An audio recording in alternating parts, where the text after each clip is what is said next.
নবী বলবে, ও আল্লাহ, তুমি যদি বিচার শুরু করো, একটাও জান্নাতে যেতে পারবে না আমি জানি। আর আমি, আমারও শর্ত, আমার উম্মত ছাড়া আমি জান্নাতে যাব না। এবার তুমি কি করবা করো, এবার তুমি কি করবা করো, এবার তুমি কি করবা করো। নবীজি প্রথম হাসরের ময়দানে উঠেই প্রথম যে কথাটা বলবেন, ইয়া আখি জিবরাইল আইনা উম্মতি। ও জিবরাইল, আমার উম্মত কোথায়, আমার উম্মত কোথায়, আমার উম্মত কোথায়? আমি মুস্তাফা আমার উম্মত ছাড়া জান্নাতে যাব না, জান্নাতে যাব না, জান্নাতে যাব না। আমার উম্মত লাগবে।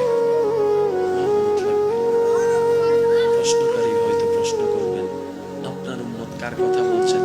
আবু বকর সিদ্দিকের কথা, ওমর ফারুকের কথা, উসমান গনির কথা, মৌলা আলীর কথা, মা ফাতিমার কথা, হাসান ও হুসাইনের কথা। নবী হয়তো বলবেন, না, ওনাদেরকে নিয়ে আমি চিন্তা করি না, আমি তো চিন্তা করছি আমার সেই গুনাহগার উম্মতদেরকে নিয়ে। আমি তো চিন্তা করছি আমার সেই গুনাহগার উম্মতদেরকে নিয়ে, যাদেরকে আমি সুপারিশ না করলে জান্নাতে যাওয়ার কোনো সুযোগ হবে না। আমি আমার উম্মতদের কথা ভাবছি। এই বলে নবী যাবেন। রব বলবেন, হাবিব, সবার জন্য রেখেছি, আপনার জন্য রেখেছি মকামে মাহমুদ, মকামে মাহমুদ, মকামে মাহমুদ। নবী সেদিন বলবে, আল্লাহ, আমার আসনের দরকার নাই, আমার আসনের দরকার নাই। নবী সিজদায় চলে যাবেন, সিজদায় চলে যাবেন রবের দরবারে। কঠিন মুহূর্ত শুরু হয়ে যাবে, চতুর্দিকে নফসি নফসি স্লোগান শুরু হবে। নবী সিজদায় চলে যাবে। নবী সিজদায় যাওয়ার পর আল্লাহ তাআলা বলবেন, ইরফা রাসাক। ও নবী, মাথা কেন নিচু করলেন, সিজদায় কেন পড়লেন? আজকে তো আপনার কান্না করার দিন নয়, আজকে তো আপনার হাসার দিন, আনন্দের দিন, আনন্দের দিন। অন্যদের নফসি নফসি করার দিন, আপনার তো নফসি নফসি করার দিন নয়, আপনার তো কান্না করার দিন নয়। ও হাবিব, তায়েফে অনেক কেঁদেছেন, আমি আল্লাহ মানা করি নাই। মক্কায় অনেক কষ্ট করেছেন, আমি মানা করি নাই। আপনি বদরের মধ্যে অনেক কষ্ট করেছেন, আমি মানা করি নাই। আপনি উহুদে দন্দান শহীদ করেছেন, রক্তাক্ত হয়েছেন, আমি মানা করি নাই। আপনি আমার জন্য যথেষ্ট করেছেন, আমাকে খুশি করার জন্য, আপনি আমার প্রেমের পরীক্ষায় দেওয়ার জন্য যথেষ্ট করেছেন। হাবিব, হাসর এটা আপনার জন্য।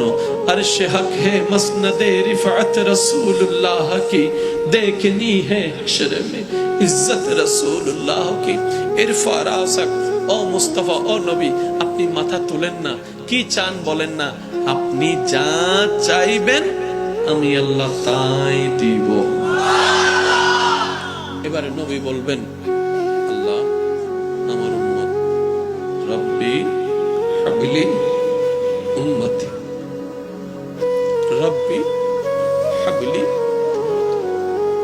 রব্বি, ও আমার আল্লাহ, হাবলি, হেবা করে দাও, আমাকে দিয়ে দাও, উম্মতি, আমার উম্মত, আমার উম্মত আমাকে দিয়ে দাও, আমার উম্মত আমাকে দিয়ে দাও, আমার উম্মত আমাকে দিয়ে দাও। আল্লাহ বলবেন, হাবিব, আপনার উম্মত আপনাকে দিব কেন? আপনার উম্মত তো আমার বান্দা, এগুলার বিচার করতে হবে না। নবী বলবে, ও আল্লাহ, তুমি যদি বিচার শুরু করো,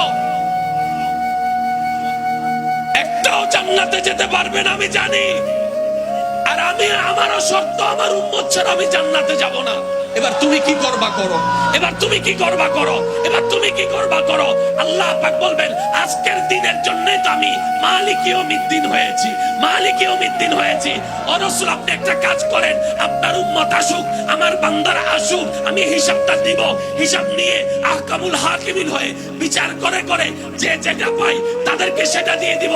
তো জাহান্নামীরা জাহান্নামে যাবে, আপনি সিজদায় পড়ে আমার কাছে সুপারিশ করেন, আমি আপনার সুপারিশ কবুল করে করে জাহান্নামীদেরকে জান্নাতে করে দেব।